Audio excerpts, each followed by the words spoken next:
5th a year ago, a 3-time Big 12 champion. Jim, what are you looking for in the first 30 seconds? Well, I looked for Piccininni to get on his offense. He's had a hard time.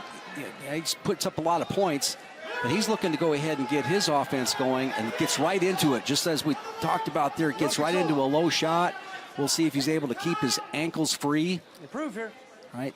Got in there and basically froze. Maybe even surprised himself how easy he was able to get on the shot. John Nath, our head official this evening. Jason Wedgbury, our second official.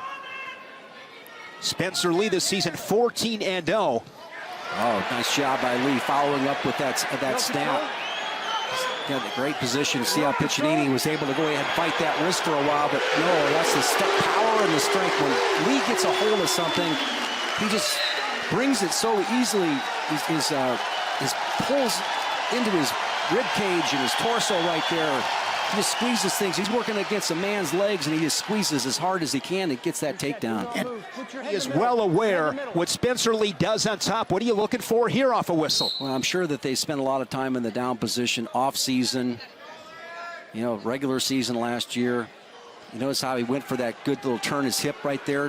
When you turn your hip down like that, that kind of nullifies that tight waist ride that Lee normally gets to. Spencer Lee is a freshman. This was the first time he wrestled in front of the Carver crowd was against Piccininni. Beat him 10-5. These two have met 4 times. Go, gentlemen, improve here. Lee winning 3 of the 4. Now you can see how Piccininni basically cutting him out right there, kind of keeping his knees up tight to his elbows, doing a little hand fighting right down there. But you do break free, you've got to be able to move. And now he's got that tilt. Spencer Lee with Piccininni on his back. Still a minute 20 remaining. Great job of loading up the hips. Now he's coming heavy with that half Nelson. Piccininni out of sorts right there. Good solid ride, gets the 4-point move. 6-0 and looking for more on top. Riding time at 1:15 for Lee. Tight waist, now he'll work up to a wrist. He is just devastating on top. Well, he does a great job of again, sealing his body to the man's back right there and works hard. Now he's got it locked up one more time. Piccininni doing a nice job of exploding at the critical moment right there. Comes up to his feet. That strength to Spencer Lee hanging on. 1, 2, 3. The count begins. 4, 5. And that will be a stalling call on Lee as the count reached 5. Let's take a look at the replay on that turn. He had the bar locked up. Here it goes away from the bar. Loads up the hips. You can hear the boo where Lee got called for stalling there. But you're going to trade that stall warning, be able to stay in the top position to close out this period, and maybe with enough time to manufacture some more back points. Very good point. 32 seconds left. There's a caution on Piccininni in the bottom position. Spencer Lee, a takedown and a turn for 4, leads at 6-0.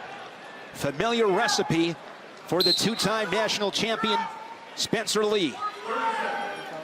Now he's got his chest tight to that back right there. Piccininni trying to stay on his feet. Really good job, effort there by Lee staying with it. Now he's going to scale up that leg. Lock up, maybe a cradle of his own. Of course, Piccininni pinning Lee in the duel in Stillwater last February with an inside cradle. And Spencer Lee finishes period on top, riding time over 2 minutes, dominant first 3 minutes. Yeah, I think that Piccininni's choice, he's going to choose down. Red cage bottom. Would this be a situation here, Jim, just to get more work on bottom, get a feel? Most likely these two, good chance they'll meet again. Well, I'm sure that they've already decided that they want to try to take the down position anytime that they can in these starts. And quite frankly, it's the only way you're going to get back into it right now. One thing that Lee does do from the top position, he puts a lot of energy into it. Now he's got a half set up right there. Good job by Piccininni staying out of it. But Lee is, this looks like the Lee of the national tournament of last year. Cruising. Tough on top. Now he's really working that bar arm. Back in that first period, Piccininni at times was at least able to build the base. But he is flat on his belly, center of the mat here, with 1:15 remaining in the second period.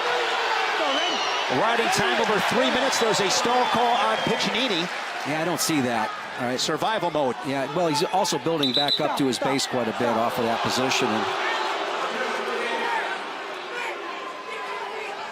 Lee puts so much pressure on you with that, you know, he's riding parallel, right? Not getting off the side, but he's still manufacturing points, which is... Don't move. Don't lean either. Get on. Head in the middle. See this really good starts. You see how he's pinching on the legs right there, Piccininni. Now I come up to the side with a slight mat return, a lot of pressure on top. Piccininni, no answer on bottom. So much weight on those legs. 3, 4. Sprinting up to the upper body, getting up, not getting warned for stalling in that position. It's good effort. Count reached 4. Lee was able to get up before it reached 5. If it would have been a point for Piccininni.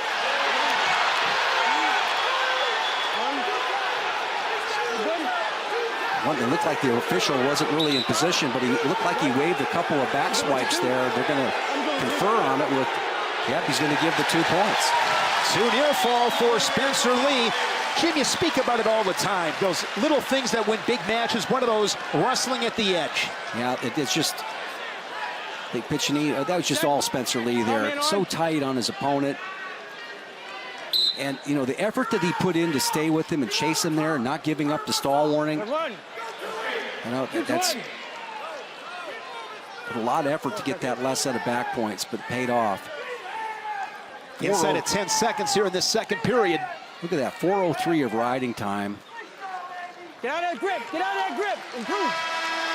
Here's that work by Spencer, edge of the mat. Yeah, take a look. This is, he chased him up. And you look at Piccininni looking for the big move. Let's say, does he get a 45 count right there? I can see why they might be a little bit concerned about that call, but that's at the... Yeah, Oklahoma State corner's not happy about that. But they wouldn't challenge it because then they'd lose it for the rest of the duel. Or a good chance of that happening anyway. So Lee goes on bottom here, third period. See a tight waist for Piccininni. Piccininni this season 23-1, 18 bonus point victories. His only loss to Pat Glory of Princeton. That was a 9-4 defeat as Lee works to his feet. And now returned by the Cowboy.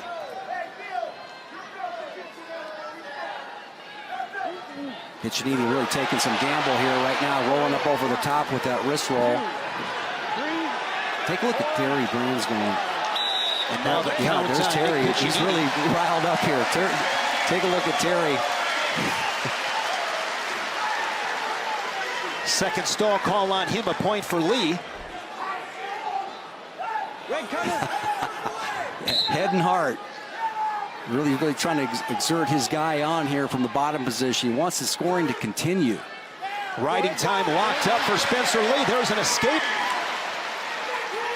Lee and the Hawkeyes looking for bonus points in this opening match at 125. Good attack there from Piccininni. Yeah. Gets a takedown. Gets a quick takedown, and he's really got to look for something big, but even with this situation, Lee still has the major.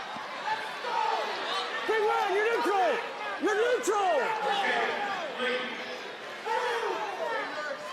Basically a 12-3 score. Lee up by 9. Well, Lee has put a lot of effort into turning his opponent, and that's just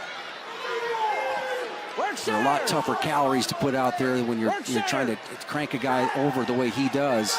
So much power in his wrestling. Moving pretty well here. Piccininni in with another shot.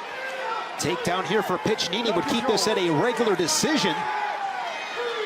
But time running out on the Cowboy, and with the riding time, it will be a 12-3 major decision for the Hawkeyes.